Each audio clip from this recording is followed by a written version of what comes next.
Kang makontento sa panlabas na anyo. Pumasok ka sa kaibuturan. Magugulat ka sa dami ng i-abnormal na nagkukubli bilang normal.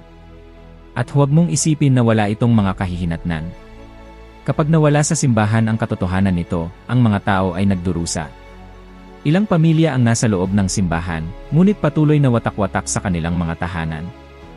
Ilang kabataan ang pumupunta sa mga pagtitipon na puno ng mga alituntunin, ngunit hindi makahanap ng tunay na buhay at kalaunan ay lumalayo sa Diyos. Hindi ito aksidente, ito ay resulta ng isang abnormal na buhay ng simbahan.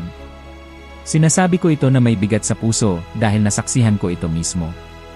Minsan, sa isang Kristiyanong komunidad na sinamahan ko, nakita ko ang mga kapatid na nag-aaway para sa mga posisyon, nag-uunahan sa pagkilala, habang ang gawain ng Diyos ay pinababayaan.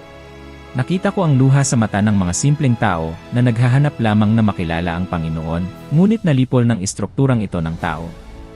Naiisip mo ba ang sakit ng isang taong naghahanap ng buhay at ang nakita lamang ay relihiyon? Iyan ang direktang kahihinatnan ng pamumuhay sa abnormal. At iyan ang dahilan kung bakit iginigit ko, bumalik ka sa normal.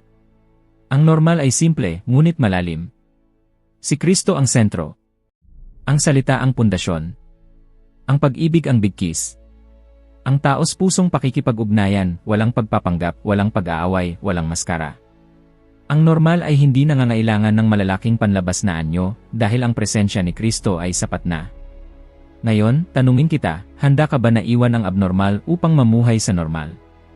Handa ka ba na bitawan ang pagtitiwala sa mga institusyong pantao at kumapit lamang sa katotohanan ni Kristo?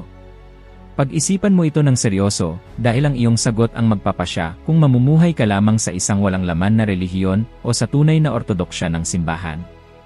Nang makita ni Juan ang niluwalhating Panginoon, siya ay bumagsak na parang patay. Ang eksenang ito ay hindi lamang isang makasaysayang detalye, kundi isang malalim na pagbubunyag, ang liwanag ni Kristo